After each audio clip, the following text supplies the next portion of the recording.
Y si te dijera que ya fue anunciado lo que ocurrirá antes del fin.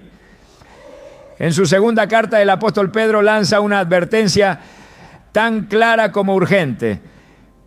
Pero el día del Señor vendrá como ladrón en la noche. 2 Pedro 3:10. No es una metáfora alarmista, es una verdad revelada. Antes del regreso de Cristo habrá señales específicas que pondrán a prueba la fe, la paciencia y el discernimiento del pueblo de Dios. Hoy profundizaremos en este mensaje profético, revelando lo que la Escritura declara que vendrá antes del final de los tiempos. Te mostraremos cómo identificar las señales, cómo prepararte espiritualmente y qué actitudes adoptar para no ser sorprendido. La voz de Pedro resuena con fuerza a través de los siglos, recordándonos que el tiempo es corto y la eternidad es real. ¿Estás listo para entender lo que Dios tiene reservado para ti? En un mundo donde las promesas parecen disolverse tan fácilmente como las palabras que las pronuncian, muchos han comenzado a cuestionar si realmente existe algo inquebrantable. El apóstol Pedro lo advirtió con claridad, no como un mero comentario del pasado, sino como una advertencia profética viva y latente. En los últimos días vendrán burladores, andando según sus propias pasiones. 2 Pedro 3:3. Estas palabras no fueron lanzadas al aire, sino inspiradas por el Espíritu para hablarnos a nosotros, los que vivimos en tiempos donde la incredulidad se ha disfrazado de lógica y la burla se ha convertido en un arma contra la fe. La pregunta es inevitable. ¿Por qué el mundo se burla del regreso de Cristo? ¿Qué se esconde detrás de ese desprecio disfrazado de escepticismo? Pedro lo vio venir, vio cómo con el paso de los años la humanidad se acomodaría en su autosuficiencia, se volvería escéptica de toda verdad eterna y se levantaría con arrogancia contra lo que no puede controlar. ¿Dónde está la promesa de su venida?, dirán, porque desde que los padres durmieron, todas las cosas permanecen así como desde el principio de la creación. 2 Pedro 3:4. Estas no son simples palabras de duda, son ataques directos a la esperanza del creyente. Y es ahí donde la batalla se intensifica. El enemigo sabe que cuando la esperanza se debilita, el corazón se enfría, que cuando la certeza del retorno de Cristo se pone en duda, la santidad se desdibuja, la urgencia se evapora y el fuego del primer amor se apaga lentamente. Pero la burla, aunque disfrazada de inteligencia, revela algo más profundo: la incapacidad del hombre de enfrentarse con su propia finitud. No es solo una negación del fin, es un deseo desesperado de que nunca llegue. Porque si Cristo realmente vuelve, entonces cada vida deberá rendir cuentas. Cada decisión, cada pensamiento, cada actitud indiferente se verá ante los ojos del justo. La burla es el refugio del que no quiere arrepentirse, el escudo del que no desea cambiar. Así como los hombres en tiempos de Noé se reían mientras él construía el arca, así también hoy se ríen del mensaje de juicio y redención. Pero el diluvio vino, y así también vendrá el Hijo del Hombre. Jesús mismo lo dijo en Lucas 17, 26 a 27. Como fue en los días de Noé, así también será en los días del Hijo del Hombre. Comían, bebían, se casaban, hasta el día en que entró Noé en el arca. Y vino el diluvio y los destruyó a todos. Lo peligroso de los días previos al fin no es solo la maldad externa, sino la normalización de una vida sin Dios. Una rutina que gira en torno al placer, a los propios planes, a la búsqueda de éxito humano, pero que ignora por completo el clamor de la eternidad. Eso es lo que Pedro denunció. Eso es lo que hoy estamos viendo ante nuestros ojos. La burla no es inocente, es una señal. Y si estamos atentos, nos daremos cuenta de que estamos viviendo justo en el escenario que Pedro describió con tanta precisión. Esta incredulidad creciente no es nueva. Se manifestó también en el pueblo de Israel cuando, a pesar de haber visto las maravillas de Dios en el desierto, se atrevieron a cuestionar su poder y sus promesas. El Salmo 78, 19, recoge su provocación. ¿Podrá Dios preparar mesa en el desierto? Y aunque sus palabras parecen absurdas después de todo lo que habían visto, lo cierto es que el corazón humano no cambia por milagros, sino por fe. Sin fe es imposible agradar a Dios. Hebreos 11:6. Y sin fe, toda manifestación divina se convierte en pasado, irrelevante. Así vive hoy mucha gente, conociendo la historia de Jesús, reconociendo su existencia, quizás como figura histórica, pero sin permitir que esa verdad transforme sus vidas. Pedro nos invita a recordar que esta negación del regreso de Cristo es una estrategia espiritual para adormecer al creyente. Si el enemigo logra convencerte de que no hay urgencia, entonces logra distraerte con lo temporal. Si logra sembrar en ti la idea de que el juicio no vendrá, entonces puede llenar tu agenda con lo superficial. No se trata solo de ignorar una doctrina bíblica, se trata de desconectar al cristiano de su expectativa eterna. Y cuando se pierde la expectativa, se pierde la dirección. Por eso es urgente recordar que no estamos caminando hacia una incógnita, sino hacia un día ya establecido. Pedro lo llama el día del Señor, un momento que vendrá, aunque muchos quieran negarlo. Es curioso que quienes más se burlan del fin suelen ser quienes más temen enfrentarse con la verdad. Hay una correlación entre la burla y la dureza del corazón. Lo vemos en el ejemplo de Faraón en el libro de Éxodo. A pesar de ver las plagas y escuchar la voz de Moisés, endurecía su corazón una y otra vez. No era ignorancia, era arrogancia. Y esa misma actitud persiste hoy. No es que no haya evidencia del mover de Dios, es que muchos han decidido no ver. Jesús dijo en Mateo 13:13, porque viendo no ven y oyendo no oyen ni entienden. El corazón que se burla no es un corazón curioso, es un corazón cerrado. Y Dios, aunque es paciente, no forzará la rendición de nadie. Esta burla también tiene un componente colectivo. No es solo una actitud individual, es un espíritu que se ha infiltrado en culturas, en sistemas educativos, en medios de comunicación, en redes sociales. Se ridiculiza la fe, se caricaturiza al creyente, se trivializan los valores eternos. Pedro lo supo y por eso no solo escribió sobre lo que sucedería, sino que también nos mostró cómo mantenernos firmes. En 2 Pedro 1:19 declara: tenemos también la palabra profética más segura, a la cual hacéis bien en estar atentos, como a una antorcha que alumbra en lugar oscuro. En medio de la burla, en medio de la oscuridad, lo que sostiene al creyente no es la opinión pública, sino la palabra profética de Dios. Esa palabra no ha fallado. Cada profecía se ha cumplido con exactitud milimétrica. Desde el nacimiento virginal de Cristo anunciado en Isaías 7:14 hasta su crucifixión detallada en el Salmo 22, todo lo que Dios ha dicho lo ha cumplido.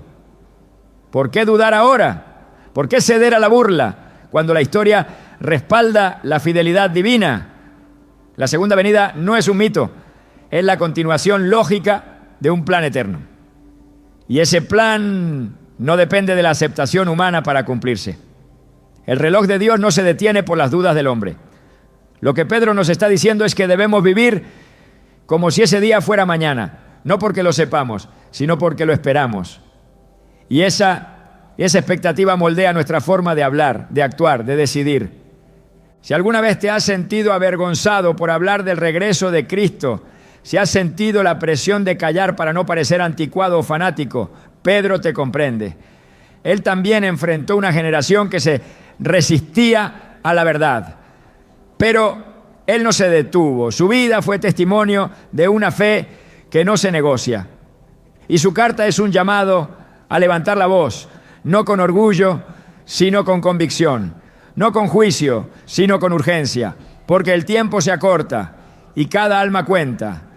Cada persona que hoy se burla, mañana puede arrepentirse si escucha una voz que no se rinde. Tal vez esa voz seas tú. La burla no debe paralizarnos, debe empujarnos a hablar con más claridad, a vivir con más coherencia, a orar con más fervor. Porque aunque los burladores parezcan tener la última palabra, el día del Señor será el cierre definitivo. Y cuando llegue ese día, muchos desearán haber escuchado. El apóstol Pablo también lo dijo con firmeza en primera a los Tesalonicenses 5:3, que cuando digan paz y seguridad, entonces vendrá sobre ellos destrucción repentina, como los dolores a la mujer encinta, y no escaparán. No es una amenaza, es una advertencia. Y toda advertencia es una expresión de misericordia. Dios no quiere que nadie se pierda, pero no detendrá su justicia por la terquedad del hombre. Hoy vemos esa burla disfrazada de argumentos científicos, de libertad de pensamiento, de relativismo moral, pero debajo de esas capas está el mismo corazón rebelde que dijo en Génesis 11:4, vamos, edifiquémonos una ciudad y una torre cuya cúspide llegue al cielo. El ser humano quiere controlar su destino, construir su eternidad, definir su verdad, y en esa autosuficiencia se burla del único que tiene la autoridad para decir cómo terminará todo. Pero la torre de Babel cayó y toda estructura humana que pretenda usurpar el lugar de Dios también caerá. El mensaje de Pedro no es para asustar, es para despertar. Es para sacudir al creyente que se ha dormido en la rutina espiritual y al inconverso que piensa que tiene tiempo de sobra. Es un mensaje urgente porque el tiempo es limitado. Es una voz que atraviesa los siglos y que hoy resuena en tu corazón. No ignores esa voz, no silencies esa verdad, porque todo lo que Pedro escribió está ocurriendo y lo que falta por cumplirse no tardará. El burlador puede reír hoy, pero el juicio de Dios será justo. El creyente puede ser despreciado hoy, pero su esperanza no será avergonzada. El tiempo final no será anunciado con trompetas humanas, sino con el cumplimiento inesperado de cada palabra profética. Y cuando eso ocurra, solo habrá dos grupos: los que estaban listos y los que pensaban que era un cuento más. Cuando el mundo levanta su voz en burla y exige respuestas inmediatas, Dios guarda silencio. Y en ese silencio muchos creen ver indiferencia. Pero el silencio de Dios no es vacío, es gracia, es misericordia, es oportunidad. Pedro lo declaró sin ambigüedad. El Señor no retarda su promesa, según algunos la tienen por tardanza, sino que es paciente para con nosotros, no queriendo que ninguno perezca, sino que todos procedan al arrepentimiento. 2 Pedro 3:9. Esta afirmación no solo desarma la arrogancia de quienes dudan del regreso de Cristo, también revela el verdadero corazón del Padre, su deseo profundo de salvación para todos. Lo que el mundo llama demora, el cielo lo llama compasión. No se trata de un Dios que olvida sus promesas. Se trata de un Dios que conoce el calendario eterno y actúa conforme a su perfecta voluntad. Su paciencia no es debilidad, es dominio absoluto del tiempo. Porque mientras el ser humano mide en minutos, Dios obra en eternidad. Pedro, escribiendo inspirado por el Espíritu, contrasta directamente la percepción humana con la realidad divina. Pero, oh amados, no ignoréis esto, que para con el Señor un día es como 1000 años, y 1000 años como un día. 2 Pedro 3:8. El tiempo que a nosotros nos parece una eternidad, para Dios es un suspiro. Y aquello que sentimos como urgencia, Él lo contempla con la serenidad de quien ya ha visto el final desde el principio. No es una espera sin propósito, es una espera cargada de amor. Cada amanecer que no trae consigo el juicio final es una nueva posibilidad para que un alma se vuelva a Él. Cada noche que cierra el día sin que suene la trompeta es una nueva extensión de gracia, porque su carácter no es vengativo, sino redentor. Él no tiene prisa en castigar, tiene urgencia en salvar. Por eso la paciencia de Dios es uno de los atributos más incomprendidos por la mente caída. Se confunde con debilidad, se interpreta como ausencia, se transforma en excusa, pero en realidad es un despliegue majestuoso de su deseo de restaurar. Desde los primeros capítulos del Génesis, este carácter paciente se ha mostrado con claridad. Adán y Eva pecaron, y aunque la consecuencia del pecado fue clara y definitiva, Dios no los destruyó al instante. Cubrió su desnudez con pieles, estableció promesas de redención y abrió un camino hacia la reconciliación. En ese acto ya se vislumbraba lo que Pedro más tarde confirmaría. El Señor no se deleita en la muerte del pecador. Lo reafirmó Ezequiel, hablando en nombre de Dios. ¿Acaso quiero yo la muerte del impío? Declara el Señor. ¿No quiero más bien que se arrepienta de su conducta y viva? Ezequiel 18:23. La paciencia divina es, por tanto, una extensión de su santidad. No porque tolere el pecado, sino porque ama al pecador. A lo largo de toda la historia de Israel, este patrón se repite. Generación tras generación se apartaba de Dios, caía en idolatría, se rebelaba, pero Dios enviaba profeta, advertencia, llamados al arrepentimiento. Nunca fue inmediata la ira, siempre precedida por la compasión, siempre mediada por la advertencia. Así fue en tiempos de Jeremías, cuando Jerusalén estaba al borde de la destrucción. Dios clamó una y otra vez, no porque ignorara la maldad del pueblo, sino porque buscaba provocar un giro, una transformación. Jeremías 7:13 lo deja claro. Y ahora porque habéis hecho todas estas cosas, dice el Señor, y aunque os hablé repetidas veces, no me escuchasteis. Y os llamé y no respondisteis.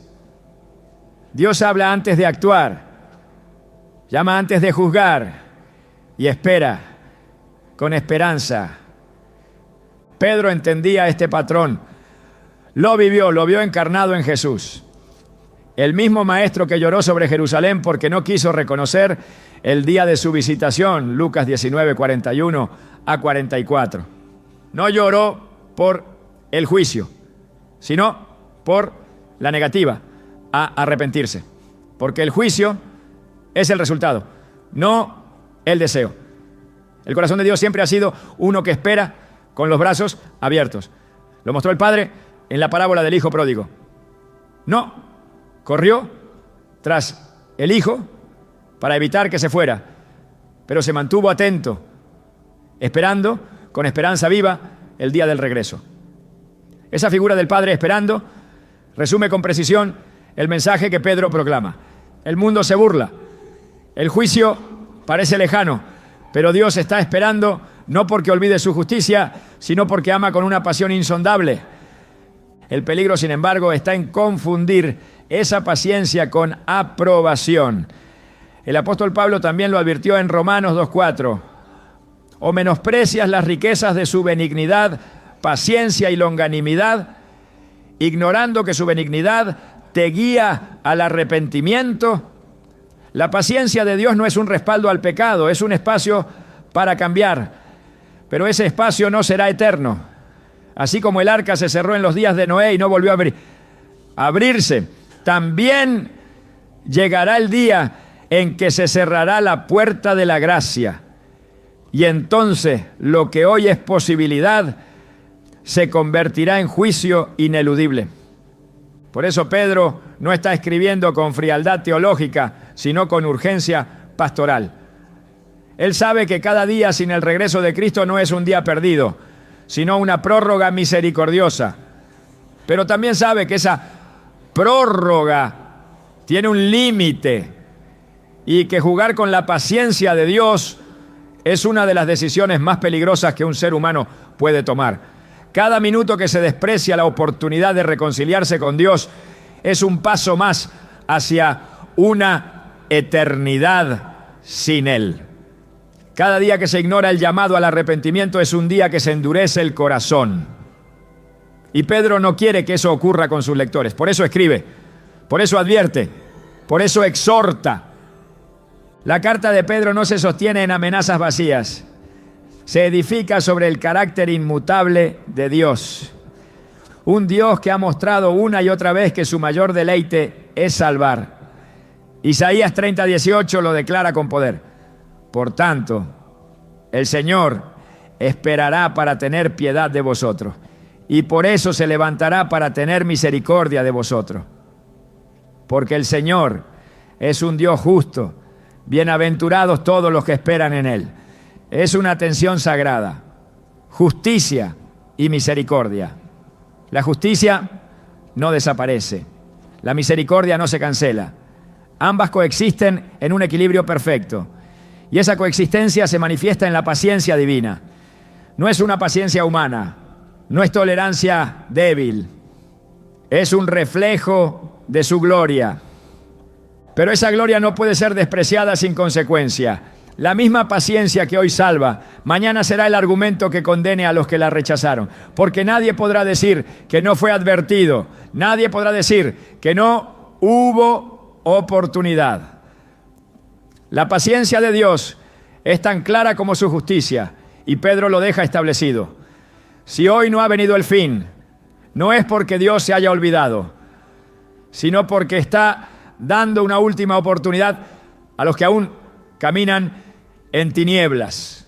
Y esa verdad debe provocar en nosotros un doble efecto: urgencia para predicar y gratitud profunda por haber sido alcanzados por esa gracia. Este entendimiento transforma la perspectiva del creyente. No hay espacio para la queja, ni para la impaciencia, ni para la ansiedad. Si Dios aún espera, nosotros también debemos esperar. Pero no con brazos cruzados, sino con corazones encendidos. Porque cada segundo de esa paciencia divina es un llamado a la acción, a vivir en santidad, a proclamar el Evangelio, a interceder por los perdidos, a perseverar en la verdad. La espera no es pasividad, es actividad llena de propósito. Así como Cristo se ofreció a sí mismo por amor, nosotros debemos ofrecernos como instrumentos vivos de su voluntad. La esperanza del regreso del Señor no se debilita por la espera, se fortalece por el entendimiento. Cuando sabemos que no es tardanza sino misericordia, entonces nuestros corazones no se frustran, sino que se afirman. Y Pedro quiere que esa verdad se grabe en el alma de cada creyente. Porque cuando comprendemos la intención divina detrás de la espera, dejamos de ver el tiempo como un obstáculo y comenzamos a verlo como una oportunidad. No hay mayor seguridad que saber que el mismo Dios que juzgará hoy extiende su mano. No hay mayor consuelo que saber que si aún respiramos es porque todavía hay una obra que cumplir, una oración que elevar, un alma que alcanzar. El mensaje urgente de Pedro no es solo escatológico, es profundamente pastoral. Nos enseña a vivir entre dos realidades: la inminencia del juicio y la belleza de la paciencia divina. Nos coloca entre el aún no del fin y el todavía sí de la gracia. Y en ese espacio nos llama a caminar con temor reverente, con fe firme, con ojos en el cielo y pies en la tierra. Porque el Dios que espera pronto se levantará. Y su paciencia, aunque inmensa, no es infinita. Así como en los días de Lot, el juicio cayó solo después de que se agotó la última advertencia, también será en el tiempo final. Jesús lo explicó en Lucas 17, 28 a 30, dejando claro que la aparente normalidad será interrumpida por un día irreversible. Esa interrupción para los que hoy ignoran la paciencia de Dios será devastadora, pero para los que viven a la luz de esa paciencia será gloriosa, porque el mismo Dios que espera es el que viene. Y cuando venga no será como el niño de Belén, sino como el Rey glorioso, no en un pesebre, sino con poder y gran gloria, no para ofrecer salvación, sino para ejecutar justicia. Y entonces la paciencia se habrá consumado. Y lo que hoy es un susurro de amor se convertirá en una trompeta de juicio. Pedro quiere que no lleguemos a ese día sorprendidos, sino preparados. No lamentando, sino esperando con gozo. Porque solo aquellos que entendieron la profundidad de la paciencia divina podrán recibir con alegría al Dios que vuelve. Cuando Pedro escribió sobre el fin de todas las cosas, no lo hizo con lenguaje ambiguo ni con imágenes vagas destinadas a ser interpretadas a conveniencia. Lo hizo con palabras claras, contundentes, proféticas. No habló de posibilidad, sino de certeza. No dibujó una metáfora literaria, sino una advertencia directa. Pero el día del Señor vendrá como ladrón en la noche, en el cual los cielos pasarán con gran estruendo, y los elementos ardiendo serán deshechos, y la tierra y las obras que en ella hay serán quemadas. 2 Pedro 3:10. Este no es un versículo para decorar, es una verdad para estremecer. Pedro no alude a un proceso simbólico de cambio. Él habla de destrucción, no como un acto caprichoso, sino como una expresión final de justicia santa. En esta declaración no hay espacio para el consuelo artificial, no hay ningún atajo que suavice la dureza del juicio. Lo que se anuncia es un evento absoluto, no es una crisis ambiental ni una transformación filosófica. Es una ruptura cósmica, una intervención divina que eliminará toda huella del pecado en su dimensión material. Pedro presenta un lenguaje que recuerda la intensidad del monte Sinaí, cuando el fuego y el estruendo acompañaron la presencia de Dios. Pero esta vez no será una manifestación temporal, será definitiva. Los cielos pasarán con estruendo. Los elementos, los fundamentos mismos de la creación serán deshechos. La tierra con todo lo que contiene será expuesta ante el juicio. No es una advertencia nueva. El fuego como instrumento de juicio ha sido constante a lo largo de la revelación bíblica. Desde Génesis hasta Apocalipsis, la santidad de Dios se manifiesta en fuego consumidor. No un fuego destructivo en esencia, sino purificador en propósito. Fue fuego el que descendió sobre Sodoma y Gomorra, consumiendo ciudades enteras por causa de su pecado irreparable. Fue fuego el que envolvió el altar en el monte Carmelo ante la oración de Elías, confirmando la autenticidad del Dios verdadero frente a la falsedad de Baal. Fue fuego lo que rodeó el Sinaí, separando a un pueblo rebelde de un Dios absolutamente santo. Y es fuego lo que Pedro anuncia para el día final, no como una amenaza hueca, sino como un reflejo de la justicia perfecta que no puede ser ignorada. Este fuego no será producto de la acción humana, no será causado por guerras ni desastres ecológicos. Será la manifestación activa de la voluntad de Dios. Será el fuego que pone fin a toda rebeldía. El que destruye no solo lo visible, sino también lo invisible. Porque en ese día no solo la materia será juzgada, también las intenciones, las obras, los secretos del corazón. Pedro no separa el juicio físico del juicio moral. Lo integra todo. La tierra y las obras que en ella hay serán quemadas. Es una declaración de absoluto. No hay refugio, no hay excepción. Todo será alcanzado por ese fuego. El profeta Malaquías anticipó este día con palabras que resuenan con la misma intensidad. Porque he aquí, viene el día ardiente como un horno, y todos los soberbios y todos los que hacen maldad serán estopa. Aquel día que vendrá los abrazará, ha dicho el Señor de los ejércitos. Malaquías 4:1.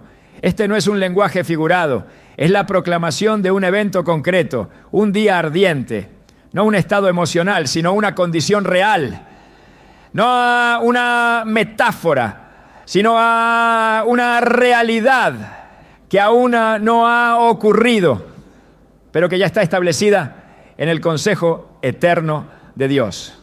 En el Apocalipsis, Juan retoma esta misma visión, y aunque utiliza imágenes complejas, el juicio por fuego permanece como uno de los elementos centrales. En Apocalipsis 29-10 vemos cómo al final del milenio, cuando las naciones se rebelan una vez más contra el reinado de Cristo, descendió fuego del cielo y los consumió. La justicia de Dios no está sujeta a negociación. Donde hay pecado sin arrepentimiento, hay juicio sin excepción. Y Pedro, al escribir su carta, quiere que sus lectores comprendan la magnitud de lo que está por venir. Porque la tendencia humana es minimizar lo que no puede controlar. Pero minimizar el juicio no lo detiene. Ignorarlo no lo anula. Disfrazarlo no lo suaviza. El fuego del juicio no es un accidente futuro, es una fecha determinada, no es un evento aleatorio, es una cita divina. Jesús habló de este día cuando dijo: el cielo y la tierra pasarán, pero mis palabras no pasarán. Mateo 24:35. En esa afirmación no solo se confirma la certeza del juicio, sino también su irreversibilidad.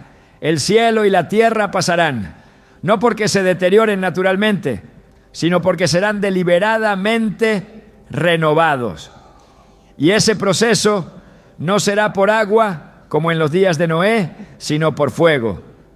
Pedro mismo lo confirma en su carta al recordar que el mundo antiguo fue destruido por agua, pero el presente está reservado para el fuego en el día del juicio y I learned your coffee order first, before you even knew my name. Funny how I built a whole world from tiny things you never meant.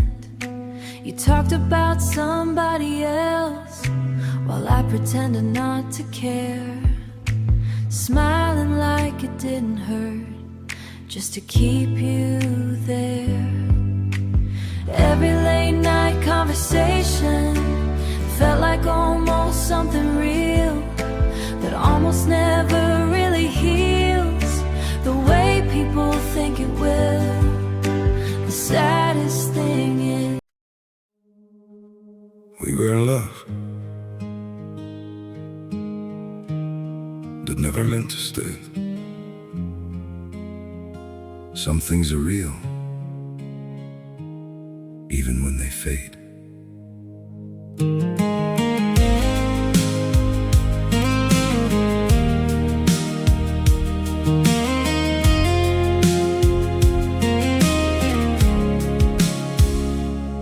I used to think if we kept holding on, we could bend the truth somehow. But love can't fight what's pulling us apart, and it's breaking us down now.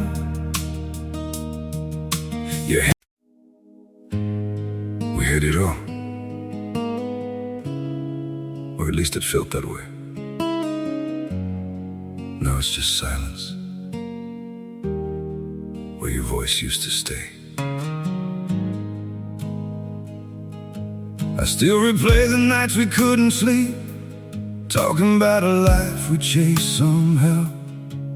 We were building dreams on fragile ground, didn't see them breaking down till now. Your shadow lingers in the air I breathe, like a song that never found its end. We kept saying we would never change, now we don't even pretend. Goodbye, my everything, my only. They say letting go makes you lighter. So why does my chest feel heavier every time I try to forget you? I packed away the pictures on the shelf, but somehow you're still everywhere. In every quiet moment I can't escape, you're the echo hanging in the air. I told myself this was the right thing, that love shouldn't feel this hard. But walking away from what we built feels like tearing out apart. We say goodbye just to let go.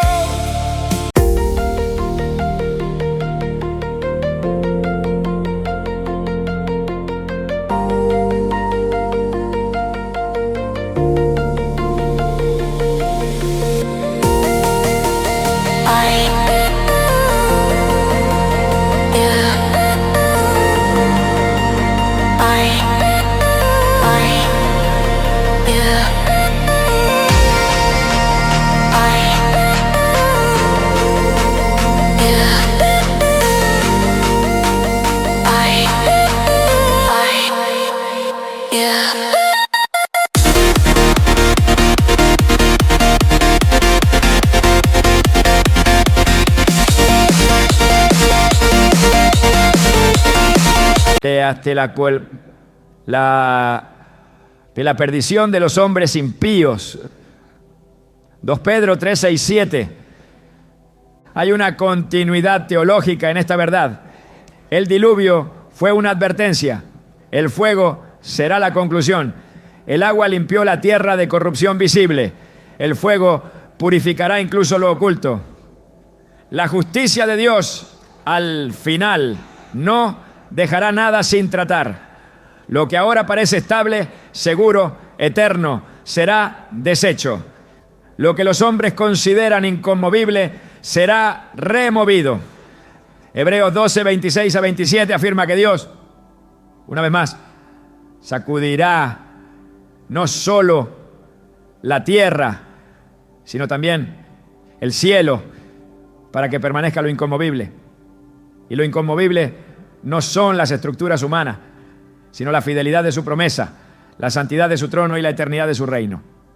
Este fuego tiene una doble función: destruye y revela, deshace lo corrompido, pero también muestra lo auténtico.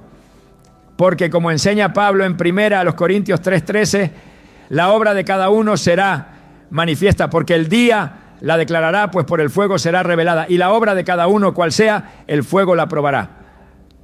No se trata solo de la condenación de los impíos, también es un día de prueba para los justos, no en cuanto a su salvación, sino en cuanto a la calidad de su vida, de su ministerio, de su obediencia.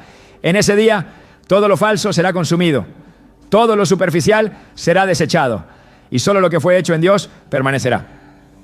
El juicio por fuego no es una amenaza externa, es una invitación interna a vivir con integridad. Es el recordatorio de que todo será expuesto, que ninguna obra, ninguna palabra, ningún pensamiento quedará fuera del alcance de esa llama santa. Por eso Pedro llama a una vida de reverencia, no por miedo al castigo, sino por respeto a la santidad. Porque quien entiende la realidad del fuego venidero no vive de forma liviana, no juega con el pecado, no pospone el arrepentimiento, no negocia con la desobediencia. Vive como quien sabe que todo lo oculto será revelado, como quien sabe que el tiempo de la gracia no es eterno. La visión del juicio final que presenta Pedro no es popular. No encaja en los discursos que exaltan la autosuficiencia humana. No complace a los que desean un evangelio cómodo. Pero es verdad. Y como toda verdad eterna, debe ser proclamada sin diluir. Pedro no lo escribió para sembrar temor sin propósito, sino para despertar una conciencia dormida. Porque una iglesia que ha olvidado el juicio es una iglesia que pierde su urgencia. Y una iglesia sin urgencia es una iglesia sin impacto. El fuego vendrá y no será una sombra espiritual, será una realidad física, moral y escatológica. Todo será probado, todo será desnudado ante los ojos de aquel a quien nada se le oculta. Y en ese día el fundamento de cada vida será puesto a prueba. Si fue construido sobre la roca de Cristo, permanecerá. Si fue edificado sobre arena, se desmoronará. No por arbitrariedad divina, sino por la naturaleza de lo eterno. Pedro no escribe para los indiferentes, escribe para los que tienen oídos para oír, para los que entienden que el amor de Dios no está en conflicto con su juicio, que el fuego no niega su bondad, sino que la confirma. Porque un Dios que no juzga el pecado no puede ser santo. Y un Dios que no es santo no puede salvar. La cruz y el juicio no se contradicen. Se complementan. La cruz es la oferta, el juicio, la consecuencia del rechazo. Hoy, mientras aún resplandece la luz de la gracia, el fuego no ha descendido, pero está preparado, no como un secreto oculto, sino como una verdad revelada. Pedro lo anunció con valentía, Juan lo vio con claridad, Jesús lo afirmó con autoridad. Y la iglesia debe proclamarlo con fidelidad, porque si callamos no cambiaremos el final, solo habremos fallado en advertir. Y Pedro no estuvo dispuesto a cometer ese error. Él escribió con la convicción de quien sabe que el tiempo se agota, que el reloj de Dios no se detiene, que la historia no es cíclica, sino lineal, que tiene un principio, una trama y un desenlace. Y ese desenlace será con fuego, no como castigo impulsivo, sino como restauración definitiva. Porque tras ese fuego no quedará ceniza, sino gloria. Pero eso pertenece a otro tiempo, a otra parte del mensaje. Por ahora lo que debe quedar grabado en el corazón es que el día del Señor se acerca. Y con él el fuego que purificará la creación entera. La verdad sobre el juicio final no se presenta en las Escrituras para alimentar la desesperanza, sino para despertar una respuesta viva en quienes creen. Pedro no escribió sobre el fuego venidero para paralizar con temor, sino para provocar un cambio urgente y profundo. Su intención no era sembrar miedo, sino sacudir conciencias. Por eso, inmediatamente después de advertir sobre la destrucción del mundo, lanza una pregunta que corta hasta lo más íntimo del alma. Puesto que todas estas cosas han de ser deshechas, ¿cómo no debéis vosotros andar en santa y piadosa manera de vivir? 2 Pedro 3:11. No hay espacio para la indiferencia, no hay margen para la pasividad. Saber lo que viene exige una respuesta de santidad. Pedro no separa la profecía de la conducta. En su pensamiento, la escatología y la ética están entrelazadas de forma inseparable. Si el mundo será deshecho, si la creación será consumida, entonces el alma debe vivir libre de todo lo que está destinado a desaparecer. El llamado a una vida santa no es una recomendación opcional, es una urgencia ineludible. La santidad no es un lujo espiritual reservado a unos pocos consagrados. Es el camino natural del que entiende el carácter de Dios y el fin de todas las cosas. Porque aquel que conoce el destino del mundo no puede seguir abrazando las obras del mundo. Y aquel que espera al Dios santo no puede vivir en impureza. Desde el principio la Escritura ha vinculado la revelación de Dios con una transformación en el estilo de vida. Cuando Dios se manifestó en el Sinaí, lo primero que pidió fue preparación. El pueblo debía santificarse, purificarse, separarse. No podían acercarse con ligereza. No podían presentarse como si nada sagrado estuviera ocurriendo. En Éxodo 19, 10 a 11, el Señor ordena a Moisés que el pueblo se lave, se prepare y espere. Porque la presencia de Dios demanda reverencia. Y esa misma lógica sigue vigente. Si esperamos la manifestación gloriosa del Señor, si anhelamos su venida, si creemos en su justicia, no podemos vivir como si nada estuviera por ocurrir. La santidad no es un esfuerzo humano para agradar a Dios. Es una respuesta espiritual a la revelación de quién es Él. Porque al contemplar su pureza, lo impuro se vuelve insoportable. Al ver su luz, la oscuridad en nosotros se vuelve evidente. Por eso Isaías, al ver la gloria del Señor, clamó: ¡ay de mí que soy muerto! Porque siendo hombre inmundo de labios, han visto mis ojos al Rey, Jehová de los ejércitos. Isaías 6:5. El encuentro con Dios no lo llevó a celebrar, sino a reconocer su necesidad de ser transformado. Esa es la marca de un corazón santo. No la perfección, sino la conciencia viva de lo que aún debe rendirse. Pedro entiende que una vida piadosa no nace de la presión externa, sino del fuego interno de la esperanza. Por eso, en el mismo pasaje, no solo habla de santidad, sino de expectativa. Dice que debemos vivir esperando y apresurándonos para la venida del día de Dios. 2 Pedro 3:12. Es un llamado doble: vivir en santidad y vivir en urgencia. No se trata solo de resistir el mal, sino de correr hacia el bien. No es solo evitar la mancha del pecado, sino buscar con pasión la voluntad de Dios. Porque la verdadera piedad no es inercia, es movimiento. No es contención, es acción. No es pasividad disfrazada de obediencia, sino iniciativa impulsada por amor. La santidad bíblica no consiste en cumplir listas externas de reglas, sino en reflejar internamente el carácter de Dios. Es un estilo de vida que brota del conocimiento de su palabra y del deseo ardiente de agradarlo. En Levítico 27:8, el Señor dice: santificaos pues y sed santos, porque yo soy Jehová vuestro Dios. Guardad mis estatutos y ponedlos por obra. Yo Jehová soy el que os santifico. La santidad no nace de la autosuficiencia. Es Dios quien la produce, pero espera nuestra disposición. No es una tarea humana imposible, sino una cooperación divina constante. Él santifica, pero nosotros nos ofrecemos. Él transforma, pero nosotros obedecemos.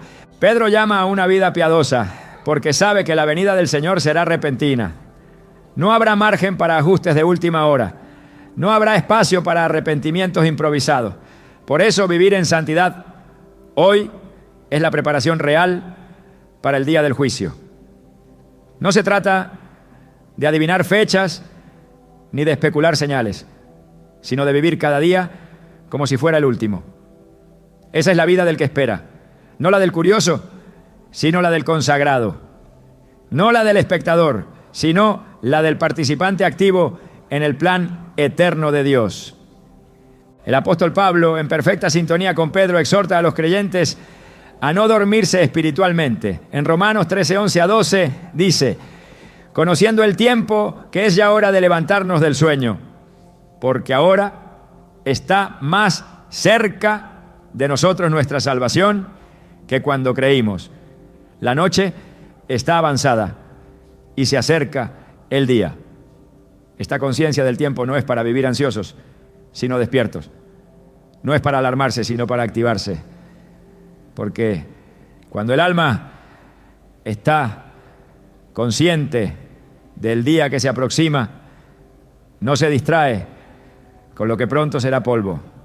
Vive ligera, vive limpia, vive lista. Una vida santa y piadosa no significa una existencia monástica ni una desconexión de la realidad.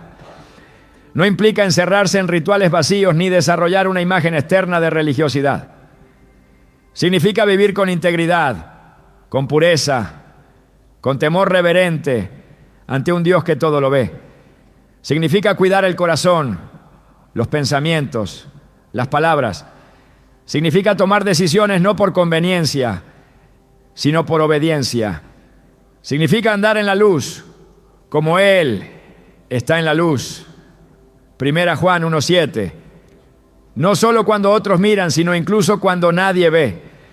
Porque vivir para el Señor no es una actuación, es una entrega continua. Pedro escribe para una iglesia que vivía en medio de persecución, confusión y creciente presión cultural, y aún así les exige una vida santa, porque las circunstancias no excusan el compromiso, las pruebas no anulan el llamado.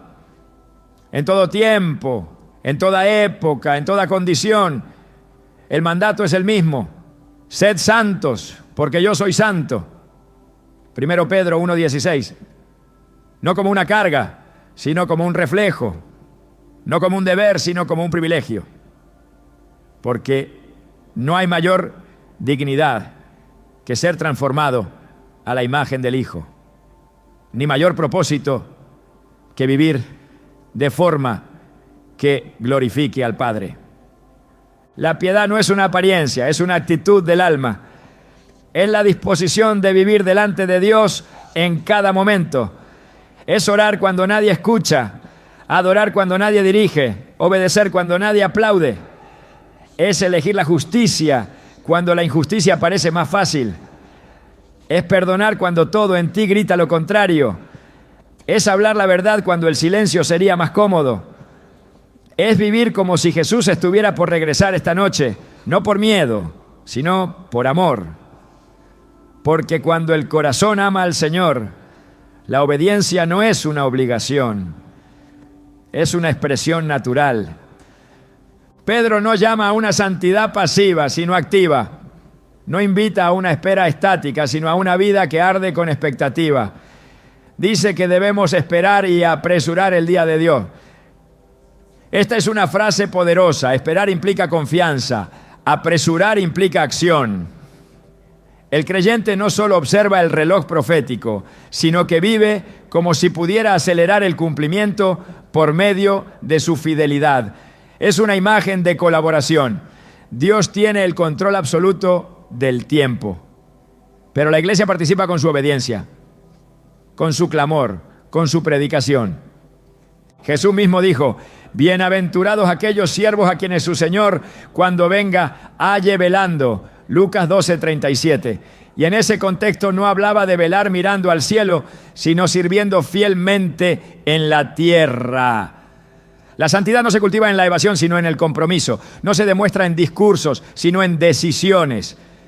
Y Pedro quiere una iglesia lista, una iglesia limpia, una iglesia sin mancha, ni arruga, ni cosa semejante. No por perfección humana, sino por el poder de la sangre de Cristo y la obra continua del Espíritu Santo. Porque sin santidad nadie verá al Señor. Hebreos 12:14. Cada día es una oportunidad para vivir de forma que refleje lo eterno. Cada palabra, cada acto, cada pensamiento puede ser una ofrenda. El fin del mundo no debe empujarnos al pánico, sino a la pureza. La certeza del juicio no debe paralizar, sino purificar. Y la esperanza del regreso no debe dormir al alma, sino despertar al espíritu. Pedro escribe con urgencia porque sabe que todo lo visible será removido y solo quedará lo eterno, lo que se sembró en obediencia, lo que se ofreció en santidad, lo que se vivió en piedad. Vivir así no es fácil. Requiere morir a uno mismo cada día. Requiere decir no a lo que el mundo celebra. Requiere tomar decisiones que cuestan. Pero también ofrece recompensas que no se pueden comparar con nada temporal. Pedro lo entendió. Por eso no ofrece consuelo emocional, ofrece verdad espiritual. Y la verdad es esta: el fin se acerca y el alma debe estar lista. No con temor vacío, sino con una esperanza santa. Porque cuando el fuego venga, lo único que permanecerá será lo que fue hecho en Dios. Y una vida santa es una vida construida sobre roca. El mensaje es claro, no hay ambigüedad en el llamado, no hay lugar para medias tintas. Pedro no está escribiendo a espectadores, sino a soldados del reino. No está buscando audiencia, está levantando testigos. Porque en el día del juicio no se recordará quién fue popular, sino quién fue fiel. No se destacará al que impresionó, sino al que obedeció. Y ese es el corazón del mensaje, que la santidad no es un accesorio, sino una necesidad. No es un lujo para los espirituales, sino el camino para todos los que esperan ver a Cristo cara a cara. Pedro no cierra su mensaje con destrucción, sino con esperanza. Y esa esperanza no es abstracta ni simbólica, es una promesa concreta.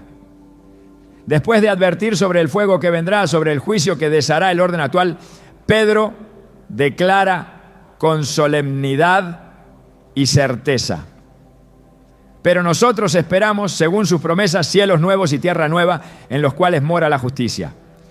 2 Pedro 3:13. Esta declaración no es un consuelo débil, sino la visión gloriosa del plan eterno de Dios. El juicio no es el final, es la transición. La creación presente será disuelta, pero no para desaparecer en el vacío, sino para dar lugar a una nueva realidad establecida sobre la justicia, la santidad y la gloria de Dios. El fin del mundo actual no debe ser visto como una tragedia cósmica, sino como una restauración suprema. Desde el inicio, la creación fue afectada por el pecado. La tierra gime bajo la corrupción. El cielo, la tierra, todo el sistema natural está bajo el peso de la caída. Pablo lo describe con profundidad en Romanos 8:22. Porque sabemos que toda la creación gime a una, y a una está con dolores de parto hasta ahora. La creación sufre no por sí misma, sino por el pecado que trajo desorden, muerte y dolor. Y ese sufrimiento tiene un propósito redentor: ser transformada. No será solo el hombre el que será renovado, sino toda la creación. Pedro apunta hacia esa redención total. El fuego que vendrá no es un castigo irracional, es el medio que Dios usará para limpiar toda impureza y establecer un orden nuevo. El lenguaje que utiliza, cielos nuevos y tierra nueva, conecta directamente con la visión profética de Isaías 65:17. Porque he aquí que yo crearé nuevos cielos y nueva tierra, y de lo primero no habrá memoria, ni más vendrá el pensamiento. Es la consumación de una promesa antigua, repetida, confirmada y finalmente manifestada en la plenitud de los tiempos. No es una idea futurista sin raíz bíblica, es el cumplimiento inevitable del diseño divino. Esta esperanza es la que sostiene al creyente en medio del caos. Porque aunque todo lo visible se desmorone, el alma que está anclada en las promesas de Dios sabe que lo que viene es mejor. La justicia no es común en el presente. La maldad avanza, el dolor se multiplica, la impiedad parece reinar. Pero Pedro asegura que en ese nuevo mundo lo que morará será la justicia.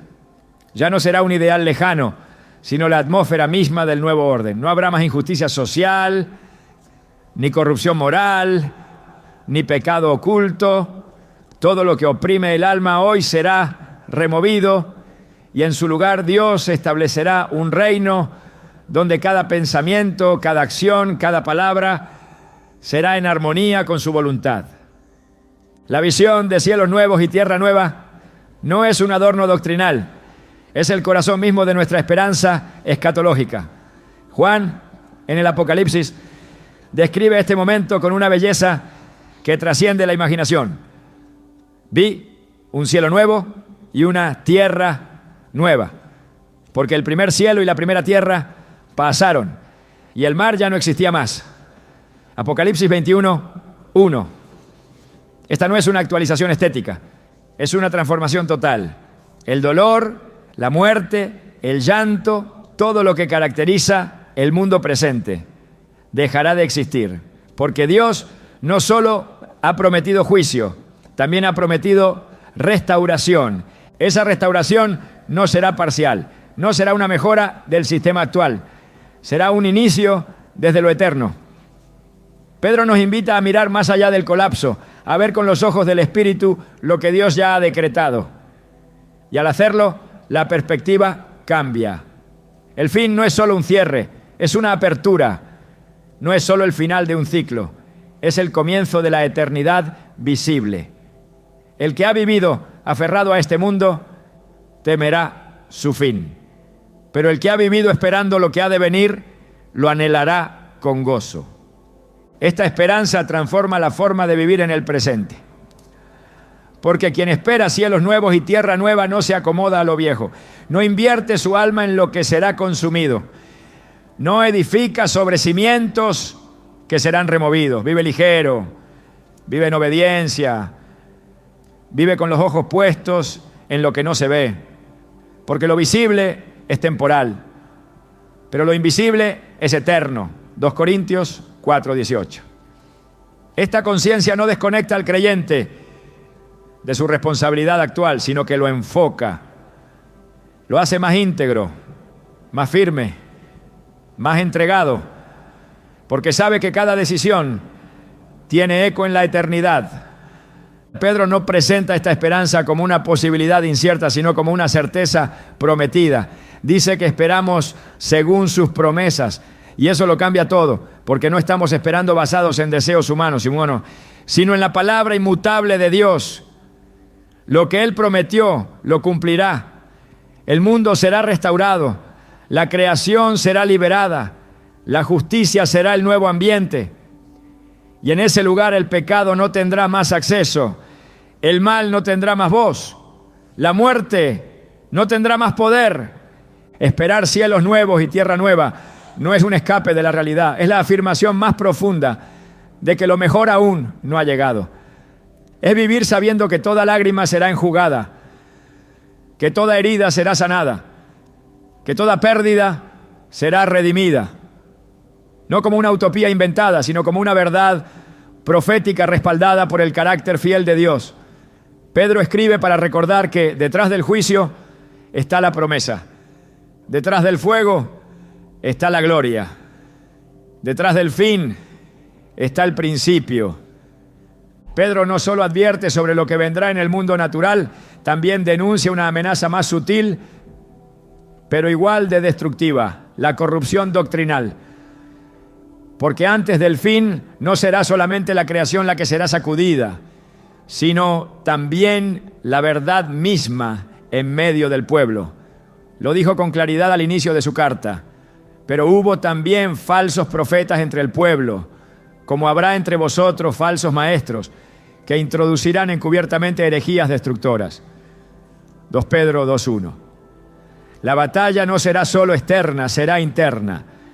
No vendrá solo de la cultura, vendrá del púlpito, de labios que aparentan piedad, pero niegan el poder de la verdad.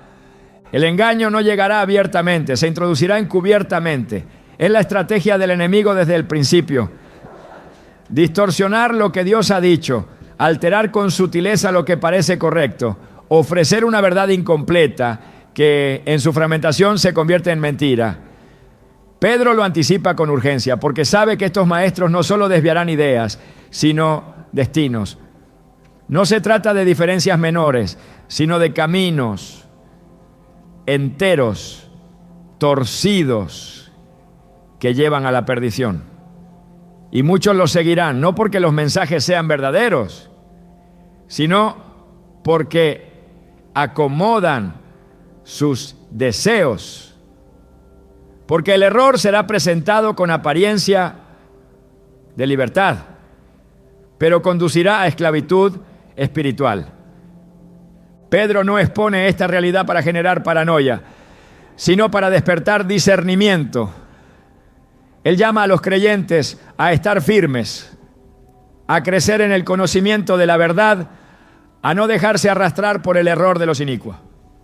En 2 Pedro 3:17 lo dice sin rodeo. Así que vosotros, oh amados, sabiéndolo de antemano, guardaos, no sea que arrastrados por el error de los inicuos, caigáis de vuestra firmeza. La caída no comienza con un acto evidente, sino con la pérdida de firmeza. Y esa firmeza solo se sostiene cuando la verdad ocupa el centro del corazón. El error siempre se disfraza de revelación. Se presenta como algo nuevo, más profundo, más liberador. Pero la palabra de Dios no necesita adornos ni reinterpretaciones que la contradigan. Lo que fue verdad ayer sigue siendo verdad hoy. Lo que fue advertido por los profetas, confirmado por Cristo y proclamado por los apóstoles, permanece inmutable. Frente al engaño, la única defensa es la verdad. No la verdad como concepto abstracto, sino como convicción viva que guía cada pensamiento y cada decisión. Pedro no llama a sospechar de todos, pero sí a examinarlo todo. No insta a vivir con miedo, pero sí con vigilancia. Porque antes del fin, la confusión será una de las armas más eficaces del adversario. Y solo permanecerán en pie quienes hayan fundamentado su fe, no en palabras humanas, sino en la palabra eterna. En medio de voces engañosas, la voz de Dios sigue siendo clara para quien está dispuesto a escucharla. Pedro no escribió para cerrar con respuestas, sino para dejar abiertos los ojos y el corazón, porque el mensaje no termina en una advertencia ni en una descripción del fin, termina en una invitación, una que no solo se escucha con los oídos, sino que se discierne con el alma. Al final de su carta no levanta una muralla, sino una dirección. Antes bien, creced en la gracia y el conocimiento de nuestro Señor y Salvador Jesucristo. 2 Pedro 3:18. No dice escóndanse, no dice protejan lo que tienen, ni siquiera dice resistan, dice crezcan, como si supiera que ante el colapso de todo lo visible, lo único que permanecerá será aquello que ha echado raíces en lo eterno. Porque el crecimiento no es una meta final, es una manera de permanecer vivos espiritualmente en medio de la inestabilidad del tiempo. No se trata de cuánto sabes, sino de qué haces con lo que sabes. Crecer en gracia es aprender a depender cada vez más de Cristo, no como doctrina, sino como vida. Crecer en conocimiento es dejar de mirar desde la superficie y comenzar a ver las cosas como Dios las ve. Es pasar de lo superficial a lo esencial. Es hacer del carácter de Jesús no solo una inspiración, sino una forma concreta de vivir. Pedro entendía que el verdadero peligro no estaba solo en lo que vendría desde afuera, sino en el estancamiento interno. El alma que no crece se endurece. El corazón que no se expande en verdad se encierra en religiosidad. Y la mente que no es renovada fácilmente será confundida. Por eso el último verbo de su carta no es temer, esperar o resistir. Es crecer, porque el crecimiento es vida. Y la vida que se mantiene conectada a la vid verdadera no solo sobrevive el fin, lo trasciende. Este llamado al crecimiento es una respuesta activa al mensaje completo de la carta. No para quedarse atrapado en la vigilancia pasiva, sino para moverse hacia una madurez que se vuelve impenetrable ante el error, firme ante la presión, estable en la espera. Pedro no buscaba crear espectadores del fin, sino participantes del reino. Porque mientras el mundo se sacude, Dios sigue formando hijos. Mientras la historia se acerca a su clímax, el Espíritu sigue modelando carácter. Y eso solo es posible cuando la gracia no es un concepto, sino una experiencia diaria. Quienes crecen en gracia no son los que lo saben todo, sino los que viven con humildad. Quienes crecen en conocimiento no son los que acumulan datos bíblicos, sino los que conocen el corazón de Dios. Y solo esos podrán atravesar los días que vienen sin ser arrastrados por el ruido, sin ser vencidos por el engaño, sin perderse en el temor. Porque mientras todo se desmorona, la vida del que ha aprendido a crecer en Cristo florece como nunca. Pedro cierra su carta como comenzó, con la mirada puesta en Jesús, no en el caos, no en las señales, no en las doctrinas aisladas. En Jesús, porque solo Él es suficiente, solo Él es eterno, solo en Él se encuentra el equilibrio entre la urgencia del tiempo y la paz del alma, y eso no cambia, aunque el mundo entero cambie. Amén.